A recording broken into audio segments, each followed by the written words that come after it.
Hey guys, thank you so much for tuning in. Tonight we're going to talk about the launch of my new company, VAAV Industries. We're going to talk a little bit about why I've started this company, the reasons behind it, how we're excelling and how we're succeeding, and what we intend to do going forward. You'll hear from a couple of people who were special parts of building this company out and are special parts of my life, and get to know myself as a person and get to know the company a little bit, and then we'll go from there. So a couple people you're going to hear from tonight are my good friend and stylist for the company, Pythagore Antoine. He picked out all of the clothes for all of the shoots we've done for the website, to social media, to this brand launch for both myself and my daughter, who you will get to see in a little bit. And you're also going to hear from a good friend of mine, Derek Day, who is a broadcaster and podcaster par excellence. And then we'll come back and we'll talk a little bit about the core pillars of the company and what we're trying to do. All right, so I'm here with Pythagore Antoine. He's been fantastic over the course of building out this company. That's what we're talking about here today. He's been my personal stylist, styling myself and my daughter, who you also saw on camera as well. And so we're going to have a little chat about the process and what it's been like, and sort of his perspectives on styling and the world we live in terms of his business and how that lines up with the business we're launching today. So it's good to see you, Pythagore. Thanks for joining me. Absolutely. So just talk to me a little bit about your initial impressions when we first started working together, and maybe how that's changed from then to now. So we first spoke through Zoom. You were telling me in details where you would like to take the company. Sure. And after you said that, I sort of started drawing like a look for you, as you could say. And you spoke about how you wanted to have certain looks where you could carry your tools and whatnot. So Sure. I drew all of that too. So that was a first expression. But then we got to know you. I could dress you more in colors and stuff like that. So, Yeah. That Sure. So talk to me about how, as a stylist, you perceived the process through Zoom or what have you, or the like, and similar tools versus doing it in person. What's the difference there? I'd rather do it in person.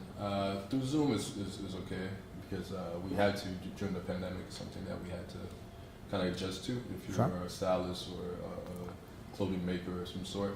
But I'd rather the in-person thing, because it just gives you a chance to connect more with the client, and easier to take measurements and Sure. just Sure. build from there. So I would say in person would be more ideal thing. So you're preferring in person. I mean, I think most people, when it comes to clothing or fashion, would Yes. prefer an in-person look. But as the world's changing, have you seen the world change with your client base? Are they wanting to do more remote stuff, or are they still mostly wanting to come in person? I've been asked to do a lot of remote stuff, yes, but I am more an in-person thing too. More of a person stylist than a Zoom type of person. Because again, I get to connect with the client rather than just. Right. So you're saying that you want to be able to shake their hand and be close to them and see how they're responding to things, and just get to know them in a one-on-one, in-person kind of sense. Yeah, because as a stylist, you're not just teaching people to dress like you. Right. You kind of like learn their personality. Sure. And kind of pushing for them to get comfortable to what they could improve in and look better in, rather than just like dressing them just like you. Because a lot of Sure. people, when they think of stylists, it's like, oh man, I want to just look like you. I want to wear the motorcycle jacket just like you. But that's not how it goes. Right. Maybe you're not a motorcycle jacket guy, or maybe you're a different style motorcycle jacket guy. So that's why, like, to me, in person is always Sure. a better thing. Like, it sense the personality. Right. No, I understand. Do you find that people look different on and off camera? Like when you see them on a Zoom call or FaceTime or whatever, that they look one way, and then you get to meet them in person, and your perception of how they look or how you want to dress them is different in person versus on Zoom? Oh yeah, big time, and that's exactly why too. Because with the camera, there's so much that you could see in Zoom, right? Sure. Person's looking at you this way. So now in person you get the full idea, Sure. full, you know, you see how they move, how wide their shoulders Right. are really, you know. Yeah, so I would say like in person is always beneficial, and people look, yeah, it's a way different type. So if you were styling someone specifically for Zoom, where they're just going to do remote work and they're going to be in the camera all the time for their work, and they wanted to retain your services to, you know, look a certain way or to cut a certain image, would you do that differently if they were going to be wearing a look where they're going to be seeing that people are going to be seeing them in person? So if you were styling someone specifically for they're going to be seen on camera on Zoom or a similar tool all the time, would you style them differently than if they were going to be wearing those outfits into the office? Oh yeah, no, for sure. Because I guess if this is a Zoom type of thing, all I have to worry about is probably the top part. So of course, like yeah, I would definitely just focus more on the shirt and jacket they would wear, and maybe pick a cool eyeglasses for them, make sure to get a haircut. Right. Sure. I mean, we've all seen the memes with the Zoom suit with the cuffs and then like the shirt top and then their ball shorts. Ball shorts and boxers. And whatnot. Yeah, we've all seen. So there's been some pretty crazy stuff that's happened over the course of the pandemic. It's funny what we create during times like that. So we're talking about it a little before, but you know, we talked about certain companies that are providing styling or custom clothing through an application-driven modality. Do you perceive that as a good or a not good thing? And do you think that there's a future in it? Is that where the market is headed in terms of your vertical, or do you not agree with any of that? I feel like there is a future in it because people look for the easier way out of things, and to me that's unfortunate. I think the more in person styling is always better because you could enhance a person's style way better, right, and create it off online, like measurements and whatnot too. And yeah, the future is heading towards there. Unfortunately, to me, to people like me, I think it's going to take a lot of our jobs as far as stylists goes, and it's an unfortunate part.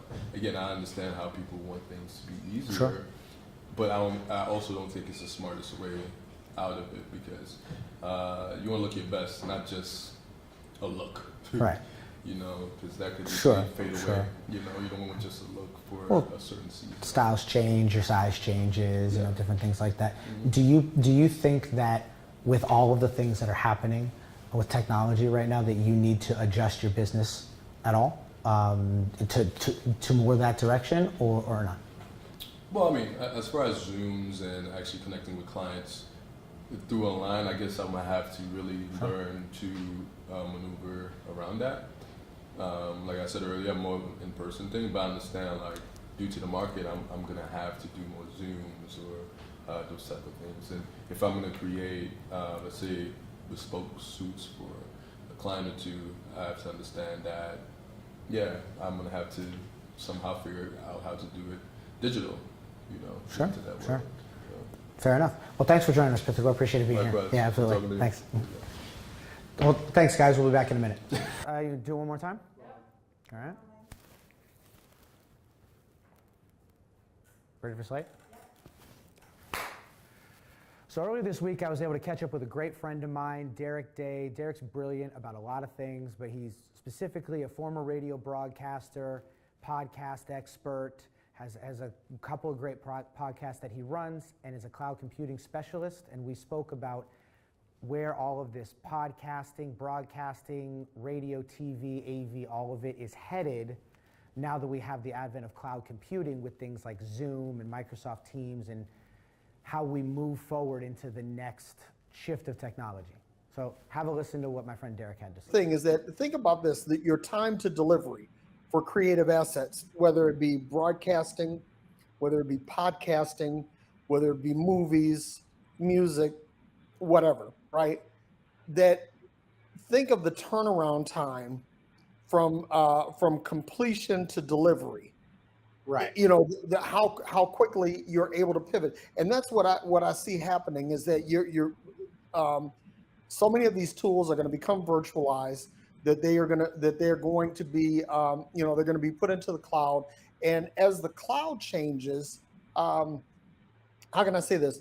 The cloud doesn't stand still, and this is one of the beautiful things about cloud is that, like, say for example, you might buy a vMix box, Sure. and this thing is obsolete in 2 years. Well, when you move to the cloud, you're moving away from obsolescence, right?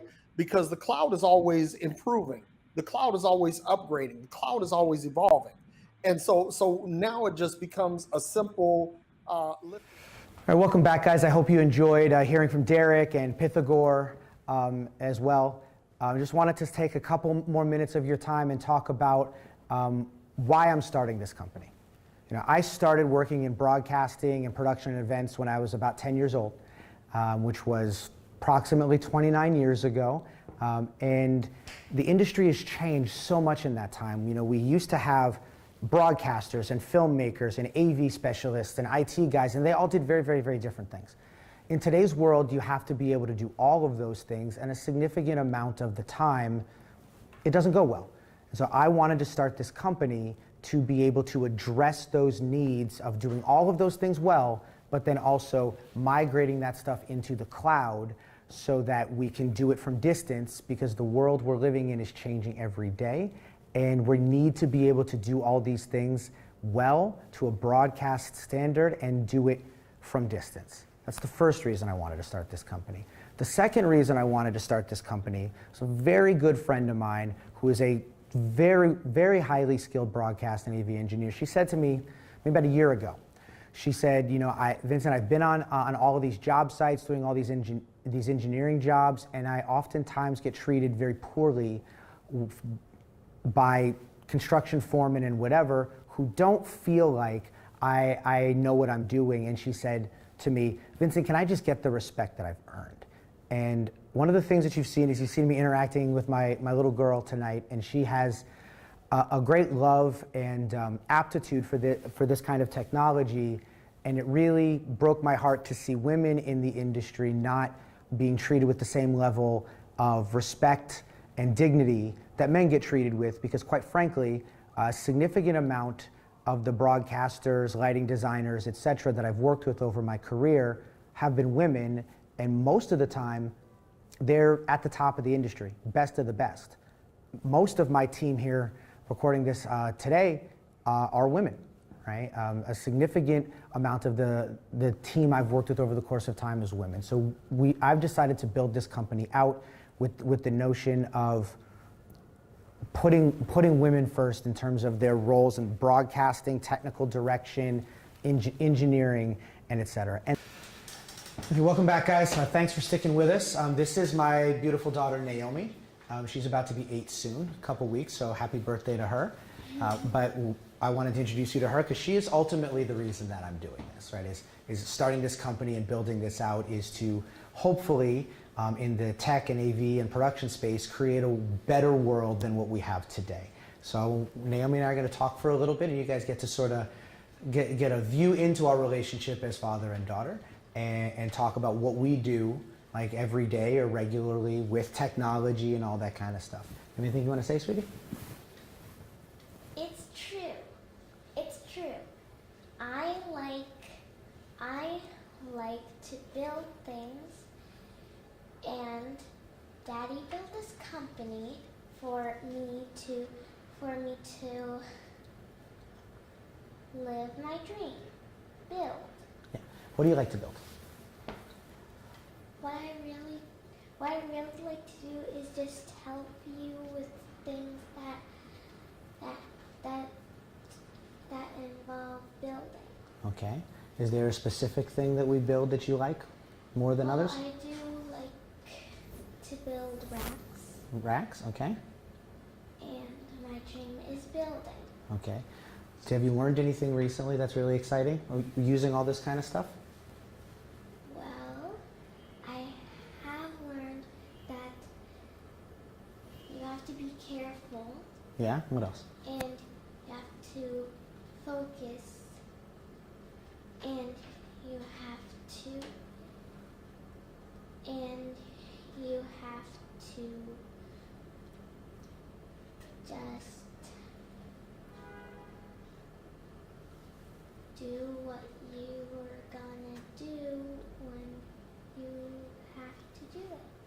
Okay, that's really good. So you see, this is the reason that I do everything. And so as we move forward, you know, we're going to be building out thought leadership and resources for young people, but especially young girls who want to learn how to shoot, how to edit, how to engineer, how to do IT, AV, all of the different kinds of things that there aren't presently educational pathways to get there. And that's the major raison d'etre for what myself and my team is trying to do here. So thanks for tuning in. Really appreciate your time, and hope you enjoyed it. And as you see, I am here. The third and final point I wanted to address is that in an ever-changing world, we have a lot of technologists and a lot of companies that are continuing to do things the way we did them 10 or 12 years ago, and just producing the same content, the same construction, the same engineering over and over again. And I really wanted to start a company that's going to lead in terms of the way we build stuff, the way we shoot things, the way we produce things, but also is going to produce a high degree of thought leadership. Talking about things I talked about with my friend Derek earlier, the things I talked about with Pythagore earlier, driving towards training, education, again, thought leadership. One of the things that you'll be seeing shortly on my website and on my social media is an article I recently wrote for CXO Tech Magazine, speaking about exactly these things, where we talk about the integration of audiovisual and broadcast and film technology, where we talk about how the world needs to move forward and how companies need to pivot into this space and not continue to ignore it, or they might go out of business, unfortunately, like we saw during the pandemic. So we really want to and plan to drive the industry through thought leadership, through writing, through content creation, to help people do these things better, help them to do them in a more skillful manner, and to learn the tricks of the trade that I've learned from broadcasting for almost 30 years and for streaming for over 20 years. I hope you found this enjoyable. I hope you'll reach out on our social media handles and at our website, which is www.va-av.com. Hope to hear from you soon.